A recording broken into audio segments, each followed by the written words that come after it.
दिन में हम लगभग 20,000 बार सांस लेते हैं, लेकिन इसके बारे में सोचते कितनी बार हैं? शायद ही कभी, है ना? पर जरा सोचिए, क्या हो अगर मैं कहूं कि सांस लेना सिर्फ एक ऑटोमेटिक प्रोसेस नहीं है, बल्कि एक पूरी कसरत है। और जिन मसल से हम सांस लेते हैं, उन्हें भी उतनी ही ट्रेनिंग की जरूरत है जितनी हमारे बाइसेप्स को। और बस यही सवाल आज के हमारे इस पूरे विश्लेषण का सेंटर पॉइंट है। आज हम लोग रेस्पिरेटरी मसल ट्रेनिंग या जिसे आरएमटी कहते हैं, उसकी दुनिया में गहराई से उतरने वाले हैं। हम जानेंगे कि कैसे इस छिपी हुई ताकत को, इस हिडन स्ट्रेंथ को अनलॉक करके सेहत और परफॉर्मेंस दोनों को एक बिल्कुल नए लेवल पर ले जाया जा सकता है। तो आखिर इस अनदेखी कसरत की, इस अनसीन वर्कआउट की जरूरत पड़ती ही क्यों है? चलिए सबसे पहले प्रॉब्लम की जड़ को ही समझते हैं। और ये मत सोचिएगा कि ये सिर्फ फेफड़ों की किसी गंभीर बीमारी वाले लोगों की बात है। नहीं, हल्के अस्थमा से लेकर हार्ट की कुछ समस्याओं या बस उम्र के साथ आने वाली कमजोरी तक लाखों करोड़ों लोगों के लिए हर एक सांस लेना सच में एक मेहनत का काम बन जाता है। देखिए, साइंटिफिक भाषा में इसे वर्क ऑफ ब्रीदिंग कहते हैं, यानी सांस लेने में लगने वाली मेहनत। इसको ऐसे समझिए, कभी एक पतली सी स्ट्रॉ से सांस लेने की कोशिश की है? कितनी मेहनत लगती है ना?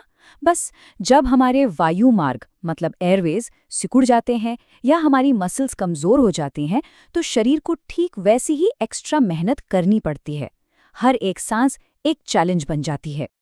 और पता है, इस काम को करने के लिए हमारे अंदर एक पूरी टीम है। इस टीम का जो मेन प्लेयर है, जो स्टार है, वो है हमारा डायफ्राम, एक गुंबद की शेप की मसल जो हर सांस में लगभग 70% मेहनत करती है। और जब भी इसे सपोर्ट की जरूरत पड़ती है, तो गर्दन, छाती और पेट की जो बाकी मसल्स हैं, वो भी मदद के लिए आ जाती हैं। क्या कमाल का टीम वर्क है ना? अच्छा, तो एक बात साफ है, ये मसल्स हैं, और अगर ये मसल्स हैं तो ये थक भी सकती हैं। तो क्या इसका मतलब ये हुआ कि हम इन्हें ट्रेन भी कर सकते हैं? जवाब है बिल्कुल हाँ। और बस यहीं से आरएमटी यानी रेस्पिरेटरी मसल ट्रेनिंग का रोल शुरू होता है। इसे समझने का सबसे आसान तरीका पता क्या है? इसे ऐसे देखिए जैसे वजन उठाने से हमारे हाथ मजबूत होते हैं, ठीक उसी तरह रेस्पिरेटरी मसल ट्रेनिंग हमारी सांस लेने की ताकत को बढ़ाती है। एकदम सीधे शब्दों में कहूं तो ये हमारे फेफड़ों के लिए एक जिम है। अब इसकी जो फॉर्मल परिभाषा है वो ये है, पर इसमें दो शब्द सबसे जरूरी हैं। एक तो सिस्टमैटिक और दूसरा प्रोग्रेसिव। इसका मतलब ये हुआ कि ये सिर्फ कुछ गहरी सांसें लेना नहीं है। नहीं, ये एक साइंटिफिकली डिजाइंड ट्रेनिंग प्रोग्राम है जिसमें धीरे धीरे स्टेप बाय स्टेप चैलेंज को बढ़ाया जाता है ताकि मसल्स असल में मजबूत बने। तो सवाल ये उठता है कि ये ट्रेनिंग असल में होती कैसे है।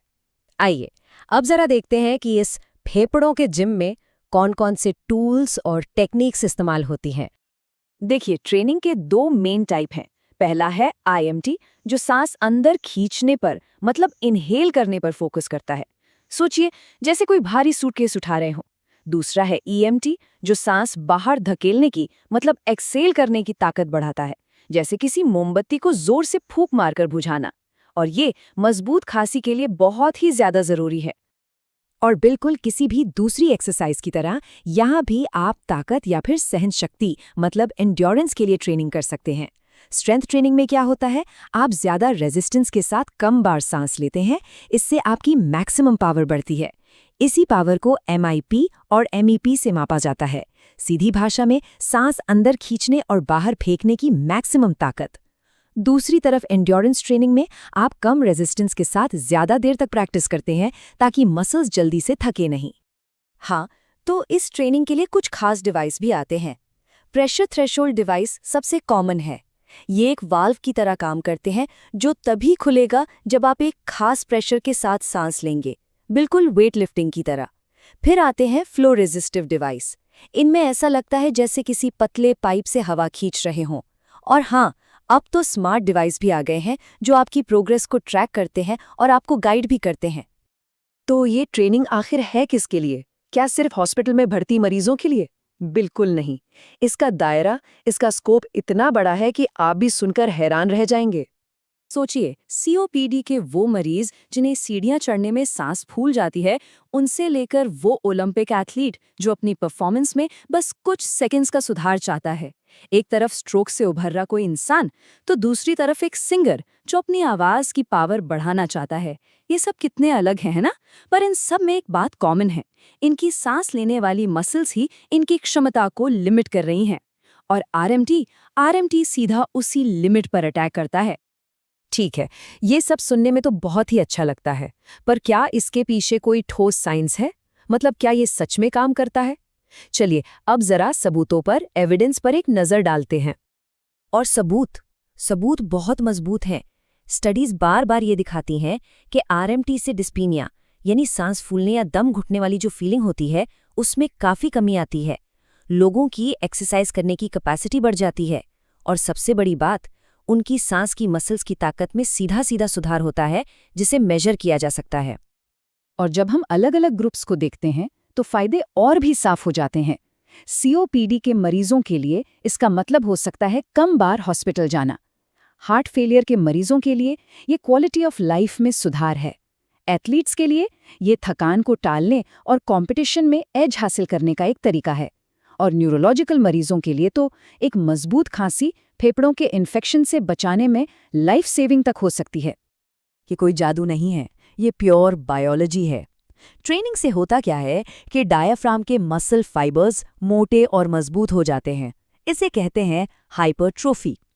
ये बिल्कुल वैसा ही है जैसा वजन उठाने से हमारे बाइसेप्स के साथ होता है। हमारा दिमाग भी इन मसल्स को और ज्यादा एफिशिएंटली इस्तेमाल करना सीख जाता है। और नतीजा, क्योंकि सांस लेना आसान हो जाता है, तो एक्सरसाइज के दौरान हमारे दिल पर भी कम स्ट्रेस पड़ता है। तो इन सब बातों का निचोड़ क्या है? मतलब हम अपनी सांस की इस छिपी हुई शक्ति का, इस हिडन पावर का इस्तेमाल कैसे कर सकते हैं? सबसे बड़ी बात जो हमें समझनी है वो ये है, आरएमटी कोई नया वेलनेस ट्रेंड नहीं है। ये एक सीरियस एविडेंस बेस्ड तकनीक है। ये सीधे उन मसल्स पर काम करती है जो हमारी जिंदगी के लिए सबसे ज्यादा जरूरी हैं, पर जिन पर हम शायद सबसे कम ध्यान देते हैं। देखिए, एक अच्छा आरएमटी प्रोग्राम काफ़ी स्ट्रक्चर्ड होता है। ये शुरुआत होती है आपकी शुरुआती ताकत को मापने से, जिसे, जैसा हमने बताया, MIP या MEP कहते हैं। फिर आपकी मैक्सिमम ताकत के 30 से 60% पर ट्रेनिंग शुरू की जाती है।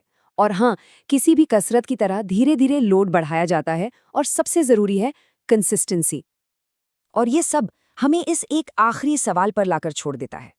हम बेहतर हेल्थ और परफॉर्मेंस के लिए ना जाने कितने मुश्किल और कॉम्प्लेक्स सॉल्यूशंस ढूंढते रहते हैं, पर क्या हो अगर सबसे बड़ा सुधार हमारी नाक के ठीक नीचे छिपा हो? उस एक काम में जिसे हम दिन में 20,000 बार करते हैं, पर सबसे ज्यादा नजरअंदाज भी करते हैं। शायद हमारी सांस ही वो अनदेखी ताकत है जिसे हम सभी को इस्तेमाल करना सीखना बाकी है।